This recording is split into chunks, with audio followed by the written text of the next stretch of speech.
Welcome to As the Story Grows. I'm Brian Patton. Today we welcome Sabine and Arne from Symphonic Metal band Edenbridge to the podcast. Edenbridge will release Set the Dark on Fire this Friday with Steamhammer Records. Sabine and Arne talk about how they met and started playing together, keeping the band together for 25 years while members come and go, the themes on Set the Dark on Fire, and a lot more. It was great getting to chat with Sabine and Arne, and I hope you check out Set the Dark on Fire this Friday. Thanks so much for listening to this episode of As the Story Grows. If this is your first time checking out the podcast, welcome. If you aren't subscribed, I would love it if you subscribed to the podcast on your podcast player of choice. You can find links in the show notes or at asthestorygrows.com for our mailing list, our Discord server, and our Patreon page, where $1 a month will get you early access to every episode. Enjoy today's conversation with Edenbridge.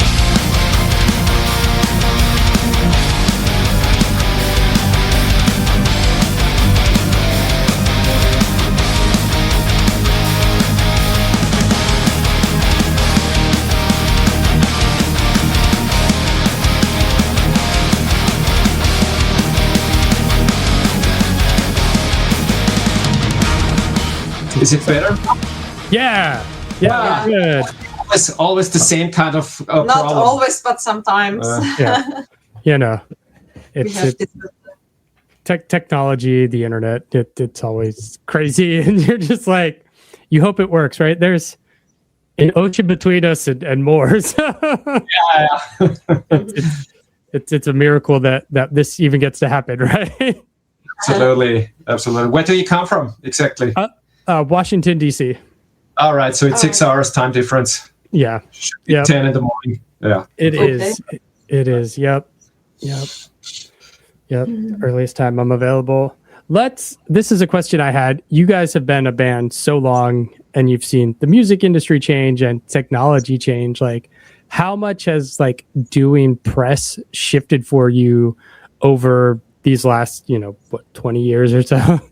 Well, it's pretty much the same, I would say. I mean, it's talking about the new album, of course, and it's still fun after 25 years, because I mean, you're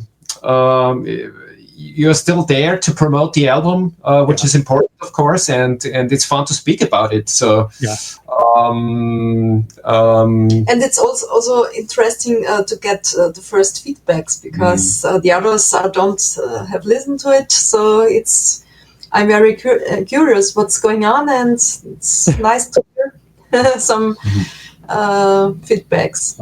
Yeah.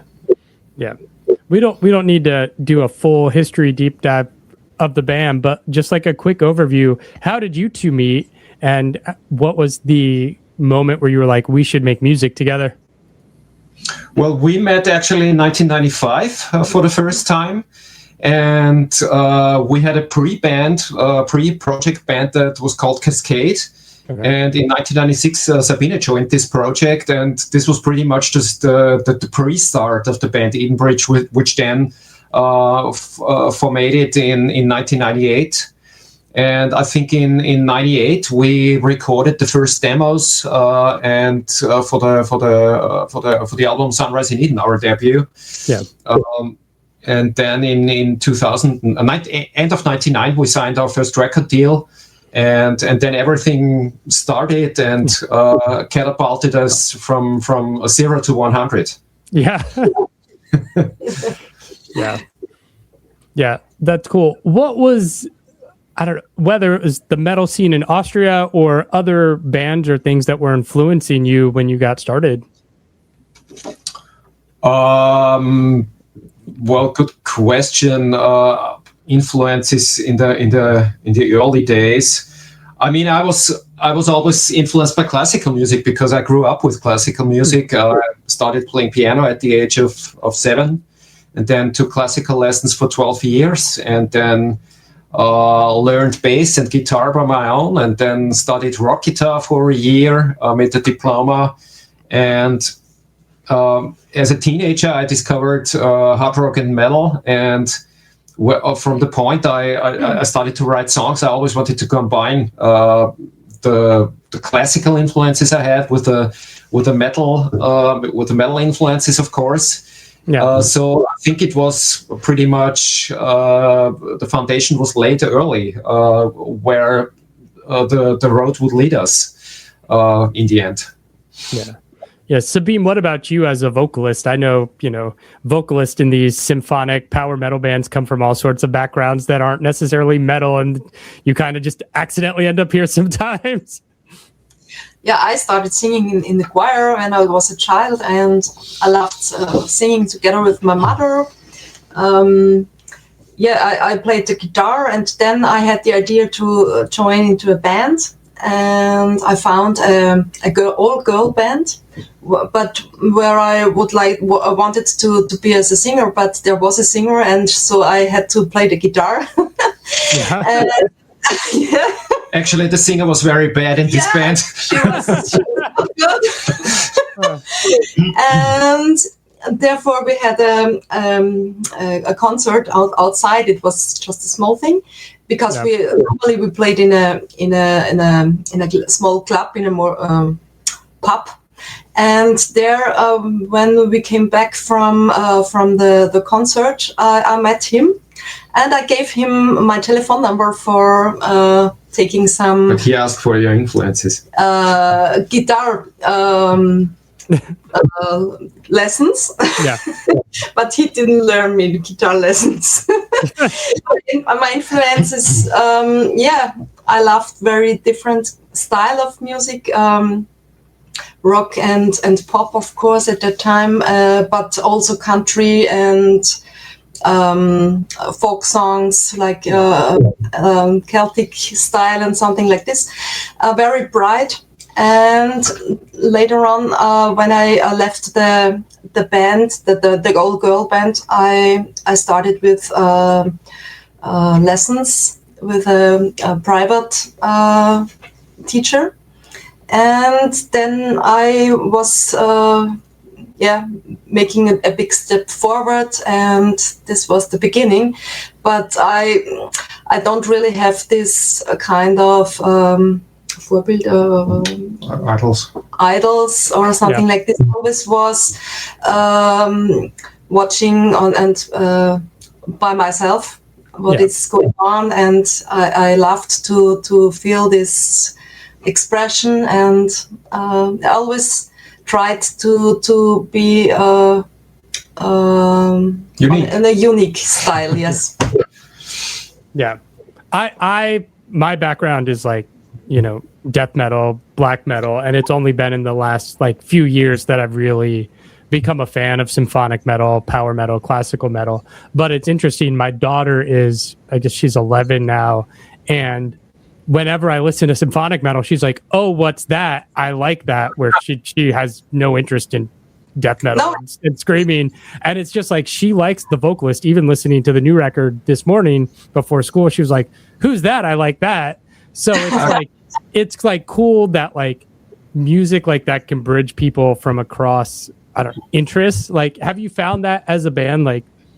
Are you mostly heavy metal fans, or are you connecting with people who might like pop music or other genres? Well, especially with Edenbridge, we attract a lot of fans and people who have no idea of metal, and because they are associating metal with noise. I mean, if you come from pop music or listen to radio all day, you might have heard of AC/DC and those bands which are gonna be played regularly on the big radio stations. Yeah, but they have. Most of the time, sometimes they say to us, well, this is metal? What you're making? I thought metal was noise, yeah. That's funny. That's awesome. That's awesome. You two have been in the band since its inception, but you're the only two members of the band who have been in the trajectory. How difficult has it been to kind of keep going as members come and go? Yes, we're Methuselahs, I would say. Well, it's of course in such a long period, 25 years, and it's always difficult to keep the guys together, because everybody has different imaginations about what life should be in terms of jobs, and maybe also in terms of music. Sometimes their tastes change. Sometimes it's a question of money, of course. So it's not always easy to keep the guys together, and I'm happy that we are now in our 40s and 50s, all the band members. So we're pretty much settled in life, and all the other guys, of course. And this is what makes everything easier, because nobody has to prove anything in terms of egos or something. So we have a great band chemistry now, also with the joining of guitarist Sven Sevens 3 years ago, and he already proved that on 2 headliner tours in the past 3 years. So we're looking forward. Hopefully this lineup will stay as long as anyhow possible. Yeah. You guys have been a band for 25 years. How has writing evolved and changed? Obviously, now at this point, you two are comfortable with each other. You know what she can sing and, how you want to play. But how has it evolved and changed and matured? Well, I think the writing process is still the same. I'm collecting ideas over a certain period of time and write them down and pile them up. And then when it's time to start a new album, I go through the ideas and have a look which ideas, which one is the first a good one to start with to start the album. And then in this case it was the Ghostship Diaries, which is also the opening track of the new album. And then it's always good because the first song somehow lays the foundation of the album in terms of stylistic approach, but this is pretty much the process as it was in the past 25 years. And the difficult period is then the arrangement process in the studio, when you really work on all the details and do programming for the demos and everything. So this is, of course, then the long period, the studio time.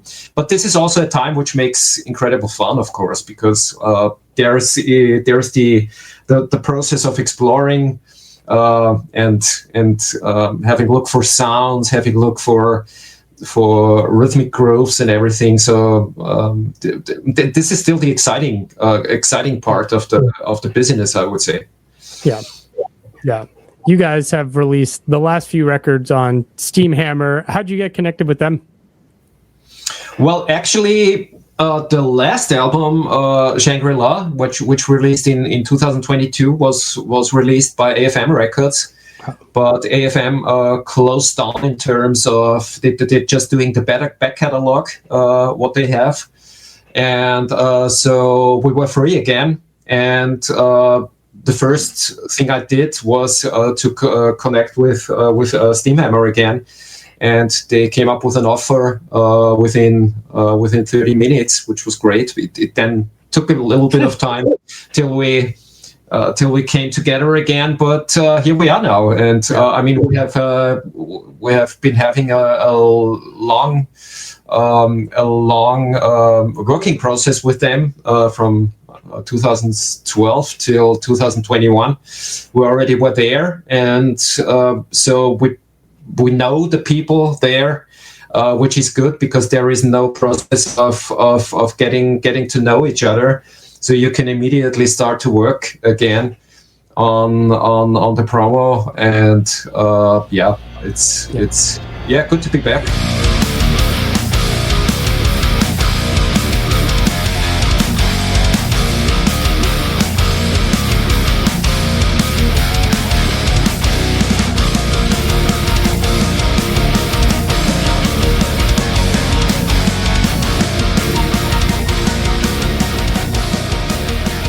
New album's called Set the Dark on Fire. That's a track kind of in the middle of the album. What led to that title, and what was kind of the lyrical inspiration for this record?